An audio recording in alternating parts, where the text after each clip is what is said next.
Bonjour, si tu regardes cette vidéo, c'est que tu t'intéresses à ma matrice d'utilisation de l'intelligence artificielle générative lors d'un temps d'intelligence collective.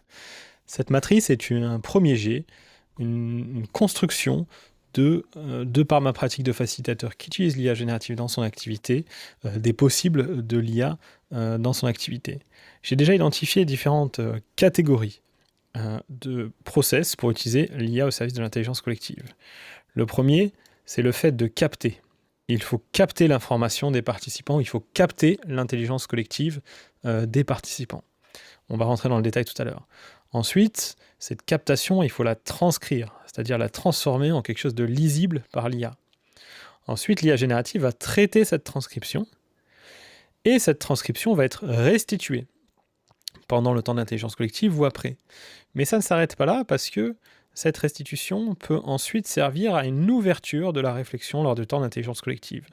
On peut des fois s'arrêter à la restitution et dire « Ok, la restitution en soi est pas mal, ou est bien, et on s'arrête là », mais je recommande souvent d'utiliser ce qui est sorti de l'IA générative comme une opportunité de réouvrir la réflexion, l'intelligence collective. On parle de divergence, convergence, divergence, convergence, le diamant ou double diamant, d'utiliser l'IA pour ça. Je vais rentrer un peu dans le détail. Déjà, pour capter, on peut capter de l'audio. Les participants échangent à l'oral ou font des présentations à l'oral. Deux façons de capter de l'audio. Si on est dans un événement à distance, dans ce cas-là, aucun problème. La majorité, tous les outils de visioconférence ont des fonctionnalités d'enregistrement et de transcription.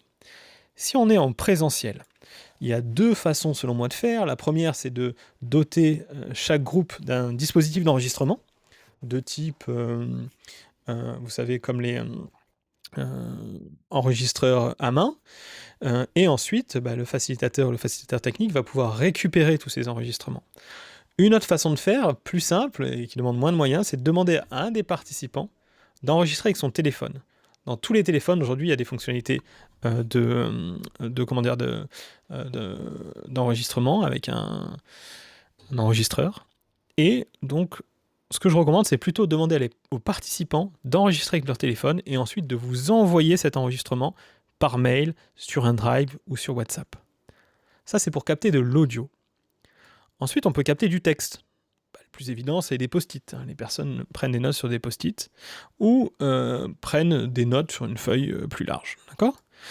Et on peut capter aussi avec du numérique. Par exemple, avec un outil interactif numérique, il en existe plein. Moi, je recommande plutôt WooClap, mais il peut y avoir Mentimeter, Bicast, etc. Les participants scannent un QR code et ils mettent le flux de leur réflexion dans un outil numérique. Et enfin, on peut capter de l'image. Par exemple, demander aux participants de faire un dessin, de donner des mots-clés, voire même de mimer une scène. Et dans ce cas-là, on peut utiliser la vidéo. Voilà tout ce que, selon moi, on peut capter lors d'un temps d'intelligence collective. Cette captation, il faut la transcrire. Alors, si c'est en présentiel de l'audio, aujourd'hui, les outils d'IA comme Gemini ou Claude, on leur met le fichier audio, ils font la transcription de l'audio au texte. D'accord ? Si vous n'avez pas ces outils en payant, il y a un outil gratuit qui s'appelle Vibes AI Transcription qui fait très bien le job. Si c'est à distance, utilisez la transcription de vos logiciels de visioconférence. Pour passer du texte écrit sur un post-it ou sur une note à du texte, là, tous les outils aujourd'hui, ChatGPT, Copilot, Gemini, font ça. Donc il suffit de le mettre dans l'outil et de dire de transcrire. Quand il y a de l'interactivité numérique, on n'a pas besoin de le transcrire parce qu'on récupère directement le texte. Je vous rappelle, les outils d'interactivité numérique, il y en a des spécifiques, WooClap, Bicast, etc. Mais des fois, un simple Google Form ou un simple Form suffit à faire le job. Vous remarquerez que les outils sont de couleur bleu canard sur la matrice. Et enfin, les dessins. Je veux passer de l'image au texte. La majorité des outils d'image aujourd'hui le font. Gemini le fait un peu mieux. D'accord ? Par contre, je veux passer de mots-clés textuels à une image. Là, le meilleur outil de génération d'images aujourd'hui, c'est Gemini. Et la vidéo, aujourd'hui, quel outil permet d'analyser une vidéo ? Il n'y a que Gemini qui le fait. À l'heure où je vous parle, en avril 2026. En tout cas, outil grand public. C'est bon, j'ai transcrit l'intelligence collective du groupe, je l'ai capté et je l'ai transcrit en fichier textuel. Qu'est-ce que j'en fais maintenant de ce fichier textuel ? Là, je vais rentrer dans les grandes catégories d'utilisation de textes issus de l'intelligence collective traités par l'intelligence artificielle générative. Pour faire ça, tous les outils d'IA grand public, ChatGPT, Gemini, Copilot, Claude le font. On peut utiliser l'IA pour synthétiser, faire un texte de synthèse de 10, 20, 30 lignes de ce qui a été dit. On peut utiliser l'IA pour catégoriser, vous voyez, clusteriser, faire des patates, des catégories de réponses. On peut utiliser l'IA également pour prioriser, dire quelles sont les réponses les plus citées, ou les prioriser selon tel ou tel critère.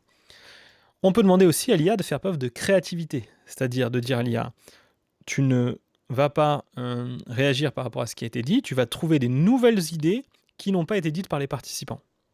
Je donne les idées qui ont été dites par les participants, je donne la question et je demande à l'IA de me trouver de nouvelles idées.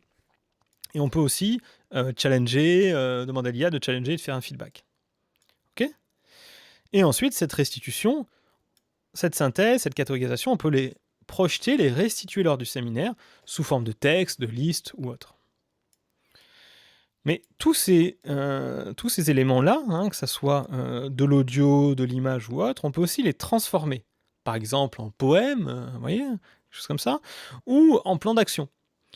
On peut aussi les transformer en un prompt, donc une instruction, qui va permettre à une autre IA de, par exemple, créer une image. Je suis parti d'une représentation textuelle des participants, j'ai capté leurs réponses avec WooClap, je l'ai transformé les mots-clés de leur réponse en prompt, et je génère à partir de ça une image. Je peux aussi générer une vidéo. Aujourd'hui, l'outil de Gemini le fait bien. Ou alors je peux générer de l'audio. Ça peut être un podcast ou un élément audio. ElevenLabs ou NotebookLM font très bien ça.